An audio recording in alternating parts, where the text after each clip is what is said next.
the tea about what's going on with your siblings and your family dynamic and why they come against you the way that they do. All right, I hope this message brings you some clarity. Sorry for the wind. I'm in the windy city, and it's summertime. Forgive me.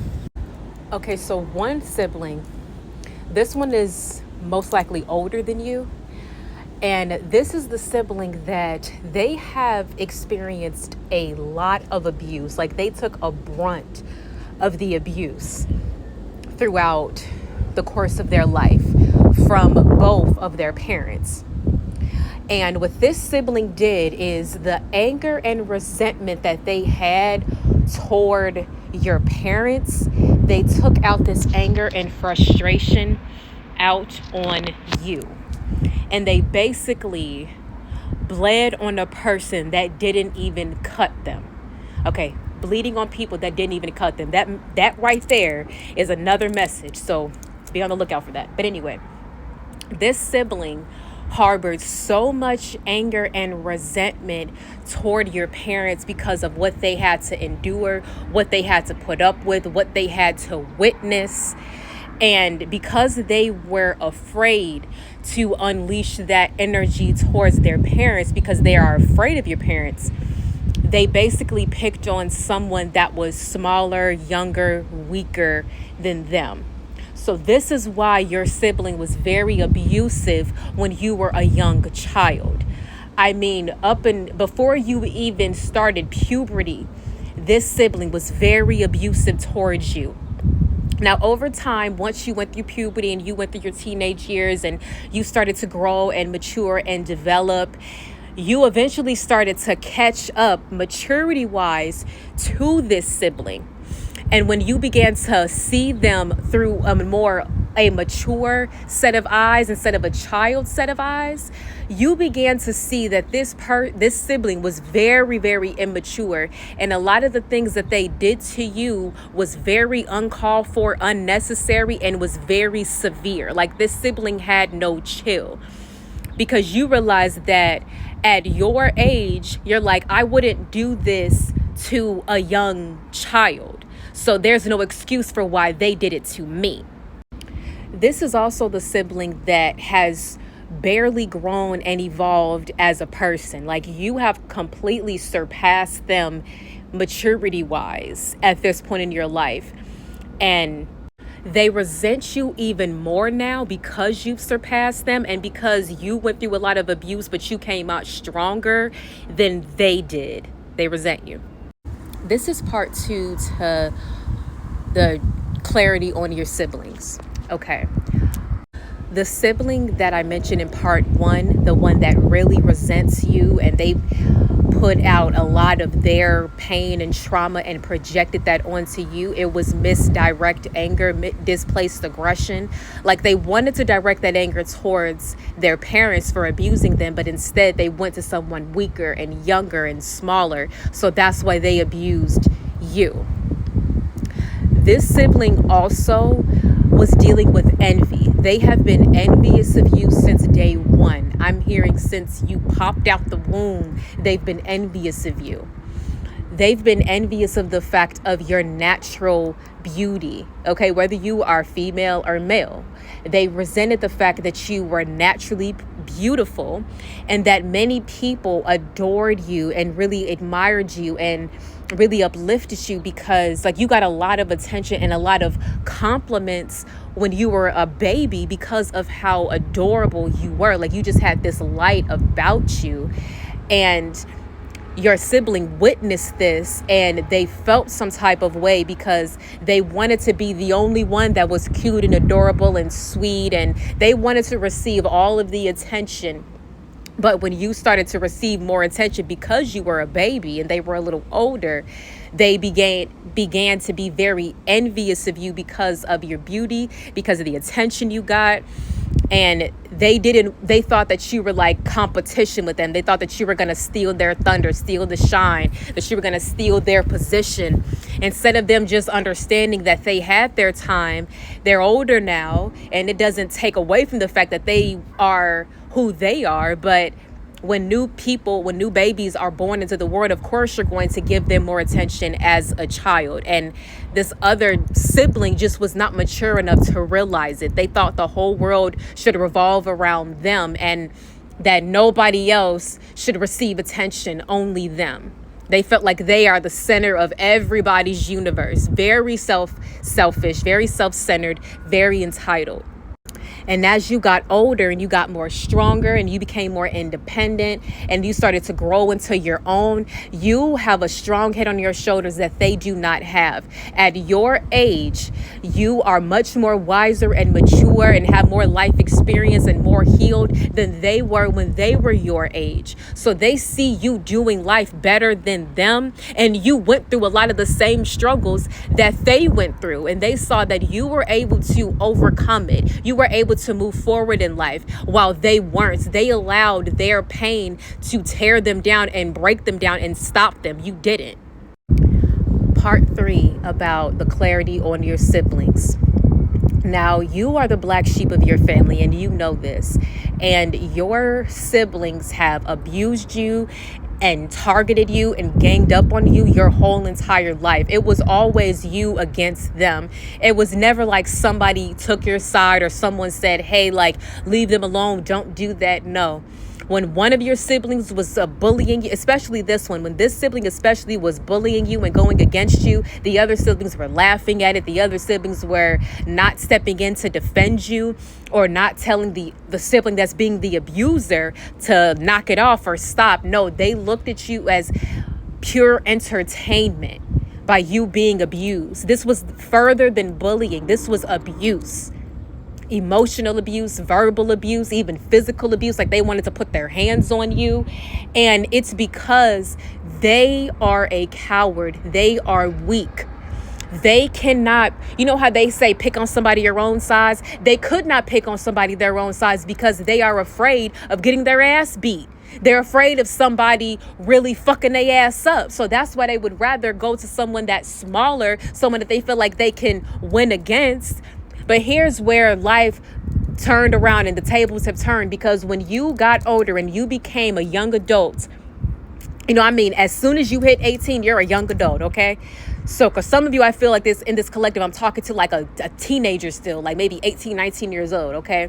As now that you are a young adult and you have gone through puberty, you're still going through puberty as well, because there's a second layer of puberty that you go through in your 20s, but I'm digressing.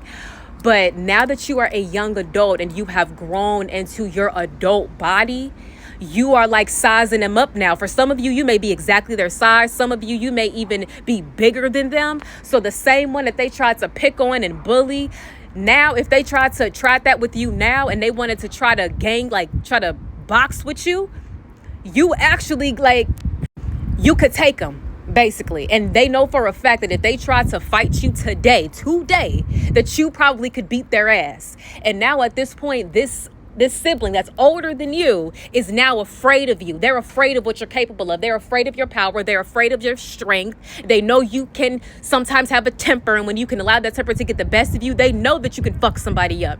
This sibling is afraid of you. They respect you. Deep down, they respect you because they won't cross you a certain way, because they know that you can check their ass if it ever needs to be. But at the end of the day, they still despise you so much because of envy, because of jealousy, because of all of the things that they haven't let go of. They despise you so much that this sibling wants to see you fail, but you will succeed in front of them. Okay, part 4 to the sibling T. Now here's another energy. This is a different sibling. So parts 1 through 3 was one sibling. Now this next part is a whole different energy. Okay, I'll read the energy. So the energy with this sibling is, this is the one that pretty much got away. Like, they exited the cult, or they got away from the environment where all of this abuse was taking place. This is the sibling that moved out of the parents' home. This is the sibling that they also may have even moved to a different city or state, or they really, really got away. Okay. This sibling could also be married, or were married. They could have children. Like, this is the sibling that is really, you know, in their adulthood life. Like, they're really doing things of of adulthood, like having their own home, having a career, having a family. This is that sibling. This is the sibling that is in denial. They are in such denial about what has happened and what you all have been through your entire childhood, throughout your entire life. But let me tell you, this sibling chooses to be in denial because they do not want to face reality of what really happened to them. Deep down in the back of their mind, they know they escaped slavery. They know they escaped an abusive situation. They know they escaped a toxic household. They know they escaped toxic parents. They know they escaped it because that's why they left and they didn't come back. Because if your family was as wonderful as they try to pretend that it is, they probably would have come back by now. They probably would come back more often. But no, they stay away because they know exactly why they stay away. Because they know how toxic your family is. They know how abusive and controlling your parents are. They know this. But they choose to be in denial because they don't want to face reality. They want to live this narrative.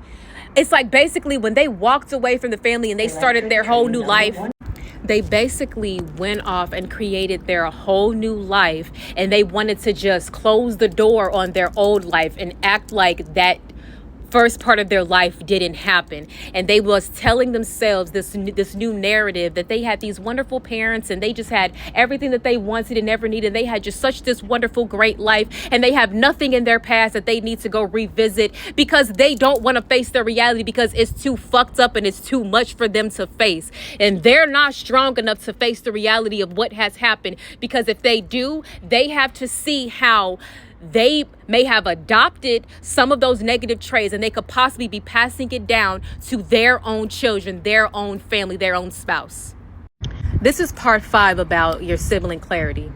So we're discussing the sibling that got away but is in huge denial of what you all have been through.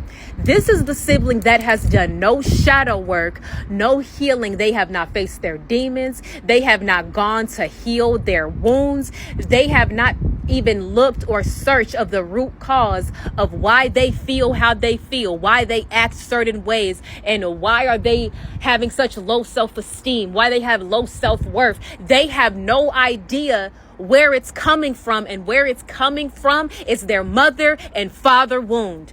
Their father wound is the wound that really damaged their self-esteem, so where they don't even feel like much of a man, because they feel like them being a man is by them having external things, not internal moral values. The male figure that they had was a toxic male figure, and they've adopted some of those traits. If this is a male themselves, they have adopted some of those traits that they saw this male figure have, and they are now implementing that into their manhood, into their homes, into their families, subconsciously without even realizing it, because they haven't faced their wounds yet.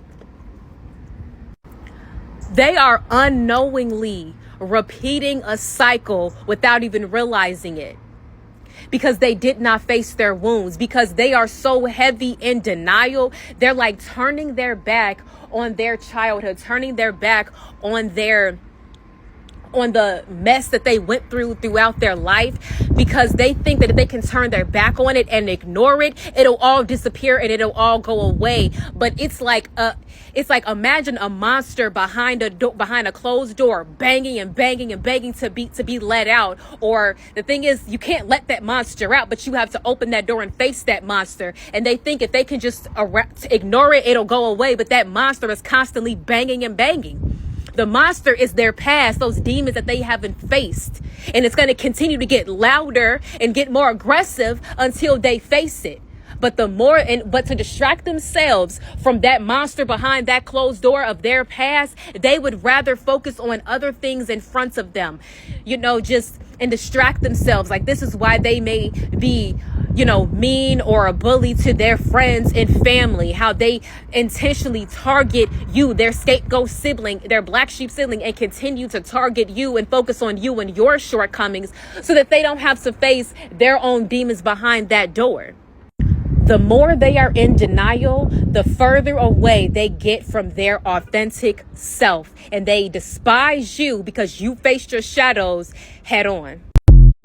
Here is part 6 of the sibling tea. So we're talking about the sibling that got away and is in huge denial of everything. And this is the sibling that likes to spin this narrative that your parents are these wonderful parents and that your parents are saints, when deep down in the back of their mind, they know that they are lying to themselves and they know that they are lying to others. And they've kept up this lie and this false narrative for so many years that when you came out and start speaking your truth about what's really been going on in the family, your truth is contradicting their lie, the lie that they have been living off of for years. Your truth is contradicting it. It's making their whole life livelihood that they've lived off of these past few years, it's making it crush. It's making it crumble. It's making it fall from beneath themselves because there was no strong foundation. They built their foundation off of a lie, which was faulty. It wasn't stern. It wasn't sturdy. It wasn't strong. So now that that foundation is crumbling, it needs to crumble because they need to build their life off of trust, off of truth, not off of lies and deception. They want to spin this narrative that your parents are just these wonderful people, and they want to try to basically make it seem like you coming out and speaking your truth, that your truths are false, that your truths did not happen. They want to gaslight and deny your reality because they think that if they can validate your truth, then they have to look back at their life and realize that it wasn't just this sibling that got abused, it was all of us. And that means that I have to face the reality of what I've been through. But let me tell you, some of these like this sibling right here, they would rather live a comfortable lie than to deal with an uncomfortable truth because they are weak. They are weak in spirit. They are a coward. They don't have enough courage. They don't have strong enough self-esteem, in order for them to be grounded and stand on their 2 feet and 10 toes about what the fuck really happened and be man enough to admit that their life was fucked up and that they've been having to make a better life for themselves, because they don't even realize that people would respect them a whole lot more if they were just real about what has happened. But they're not real with themselves. They don't respect themselves enough, and they're unable to be real and respectful to other people because their relationship with themselves reflects the relationship that they have with others. So all of this bullshit that they be pulling you in and they try to pull you into their storm, it's because they don't want to face the storm alone. They don't want to embrace the storm by themselves. They want to sit up here and try to paint you out to be the crazy one, paint you out to be the liar when you're speaking the truth, because your truth is contradicting the lie that they've been living. So they're like, you're not about to fuck up the lie that I've been living off of and benefiting from. No, so I'm going to deem you as the crazy one. This person wants to live a lie while you stand in your truth. Okay, part 7 to the sibling tea. So now here's a new energy, a different sibling. So this energy that I'm picking up on is the golden child of the family. Okay, this is the one that's the favorite. This one has gotten everything they needed and everything that they wanted. And because they've been spoiled and coddled their whole life and given all of this special treatment, they think that the whole world owes them something. They feel like the whole world is just supposed to cater to them and give them the same treatment that they've been given in the home. This is the sibling that thinks that their parents are just these wonderful parents, and it's only because they've gotten everything that they wanted. It's only because they've been spoiled. It's only because their parents have constantly, praised them and put them up on this pedestal. It's only because their parents have, spun this whole narrative that they are just this wonderful, amazing child that can do no wrong, that it has damaged their self-perception. They see themselves as how their parents perceive them, as a person that can do no wrong, as a person that every single action that they take against others, even if it's a negative action, is justified. This is the sibling that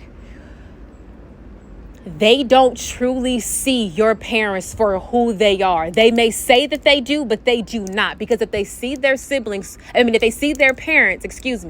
if they were to see your parents, they may say that they do, but they really don't. Because if they really truly were to see your parents for who they are as people, they would probably see a lot of things that they dislike, and they would see exactly how these people are as people. Because if they are they would see them as abusive, they would see them as toxic, they would see them as cold-hearted. That's how they would see them. They would see them for who they really are. But they are afraid to see their parents for who they really are, because then it'll make them think that their whole childhood and how they've been given all the special treatment, all of that has been a lie, and all of it has just been a tactic of their manipulation. They've just been playing a role in this fucking circus. They realized that the love that they got from their parents was not real love, but it was just manipulation to serve them and to benefit the parent at the end of the day. This is the sibling that will sit back and watch the rest of their siblings get abused and mistreated and not speak up and not say much when they have a voice. They have leverage that if they were to speak up, the parents would most likely listen. But they are the ones that they would rather it be someone else other than them, because they're not. Okay, part 8. Now, this sibling, this golden child, they may think that they are very wise and very mature and very experienced, and they may think that they are the most mature one out of everybody, when really they're not. They're not. Because they do not have strong enough emotional maturity the same way that you do, my viewer, my black sheep. They don't have strong emotional maturity, because the way that they handle things, the way that they communicate, the way that they choose to see things shows the lack of maturity. Confirmation burp. Excuse me if you heard that. This is the sibling that really didn't have to struggle as much as you did. You know, this was a sibling that got things handed to them. This is the sibling that got pretty much anything they needed or wanted. This is the sibling that if their needs were met, their wants were given to them. So they were able to develop in a way that allowed them to develop a strong sense of self, even though the sense of themselves is not who they are truly at the core, but just a manifestation of their upbringing, of their environment. Now, this sibling can be one where they are not as loyal to you as you are to them. They are loyal to their friends, loyal to their to other siblings, or loyal to other relatives like cousins or whatever, more loyal to them than they are to you. Because this sibling was not taught sibling loyalty. They were taught sibling rivalry. They were taught sibling abuse. They were taught that it's like the way that you interact with your siblings is to abuse them and to be disloyal to them and to disrespect them and to bully them, not to stick up for them, not to protect them, not to be there for them, not to defend them, not to love them, not even to like them.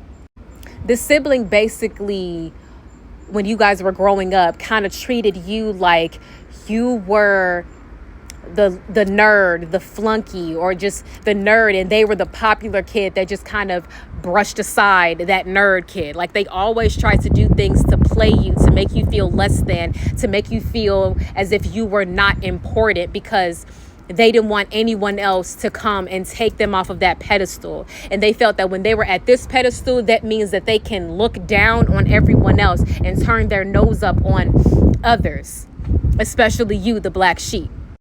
And now that you have grown and you have evolved, you have matured, you have grown into your own, you are strong, you have a voice, you are much more confident, you have stronger self-esteem, you're basically on your own pedestal, and they feel threatened by you because they didn't want nobody else to take them off of that pedestal, but they're naturally falling off and you are being placed